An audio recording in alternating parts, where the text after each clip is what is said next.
Hey travelers, it's Gabby. Planning a Disney trip is all about creating those magical moments that stick with your family for years.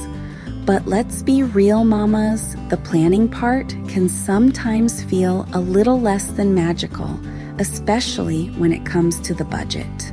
Disney's dining plan is back for 2025, but is it actually worth it for your family? We ran the numbers and the answer is, it depends, especially on what you eat and how much.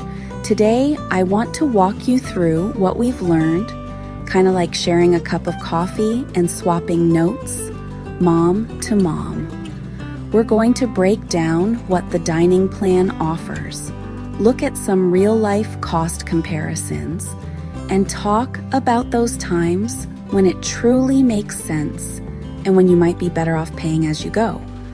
Let's dive in and see if this plan can help make your next Disney adventure even sweeter.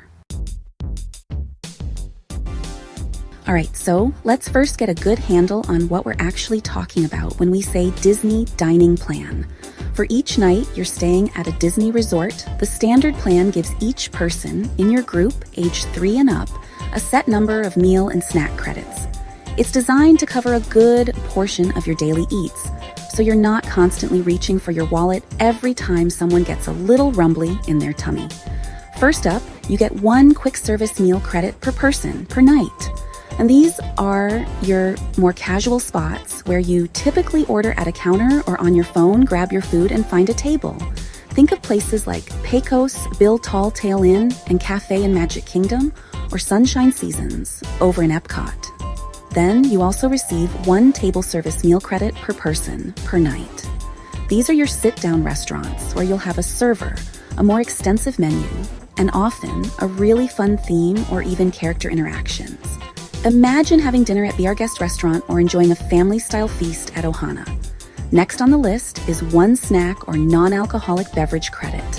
And finally, each person on the plan gets a resort refillable mug.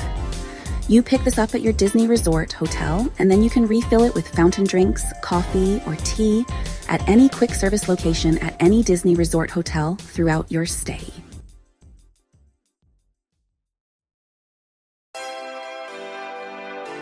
Okay, so now that we know what's included in the package, let's talk about the part that often makes our heads spin a little, the cost. For 2025, the standard Disney dining plan is priced at around $94 per adult per night and about $30 per child, ages 3 to 9, per night. When you first hear those numbers, especially if you're multiplying them by several family members and several nights, it can feel like a pretty significant investment. And it is. So the big question we all have is, does it actually add up in our favor? Does it save us money in the long run? Let's try to break this down with a real-world kind of day. Imagine you're starting your morning with a character breakfast buffet, say, at Topolino's Terrace. Those can be a highlight of the trip, right?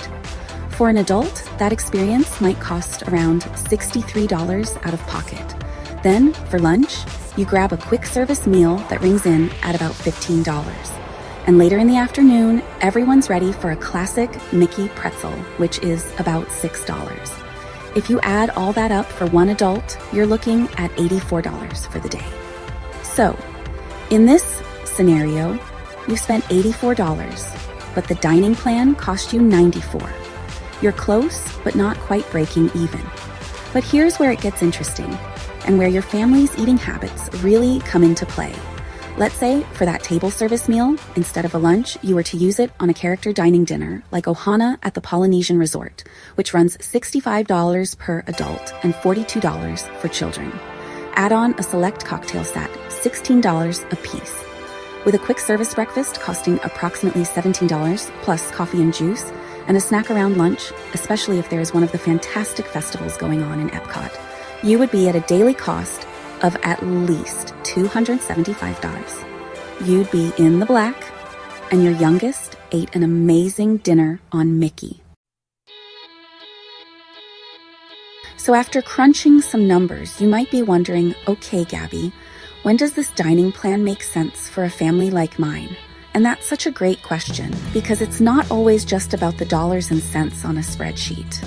Sometimes the true value lies in the experience and the peace of mind it can bring, which, as a mom, I can tell you is often priceless. One of the biggest times it shines is if your family absolutely loves character meals and you plan on booking them frequently, maybe even daily. These experiences, while so memorable and magical for the kids, and let's be honest, for us too, tend to be on the pricier side if you're paying out of pocket. If you know you're going to be hugging Mickey at Chef Mickey's one day, dining with princesses the next, and maybe visiting Pooh and friends after that, the dining plan can really help manage those costs and make them feel more predictable. It's also a wonderful option if your family, especially if you have older kids or teenagers, with those seemingly bottomless appetites, loves to try all the different snacks and specialty non-alcoholic drinks throughout the parks. You know how it is? You walk past a cart with those amazing smelling cinnamon glazed almonds, or someone spots a unique slushy flavor in Epcot. With the snack credits, there's a built-in permission to indulge a little, to say yes to those fun treats, without constantly doing mental math or feeling like you're nickel and diming the fun. It encourages a bit of culinary exploration, which can be a really enjoyable part of the Disney adventure. So after all this talk about credits, costs, and character breakfasts, we come back to that big question. Is the Disney dining plan a win or a waste for your family? There's no one-size-fits-all answer, but hopefully we've given you some good food for thought, some things to really ponder as you plan your own magical trip. Or take the stress out of it all and use a travel planner like myself to handle the pesky details. But here's the real magic, the thing that sometimes gets overlooked when we're deep in the numbers. It's not always just about saving money. Sometimes the greatest value of something like the dining plan is the peace of mind it offers. That wonderful feeling of knowing everything's pretty much paid for before you even step foot in the parks. This allows you to truly immerse yourselves in the experience, to focus on making those precious memories, not constantly checking prices on a menu or worrying about the final bill. It's about creating a space where joy can flourish without financial friction. If you need help figuring out these details or just need to talk it out, I have the right tools for you. You can fill out the link to have me sort out the muck with you or join our travel community on Facebook. It's linked right down there in the description below.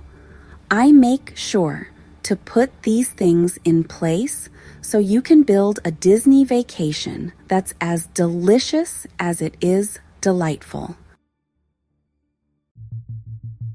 Happy planning, and may your next trip be filled with all the magic. Don't forget to subscribe for even more tips, trips, and unforgettable moments.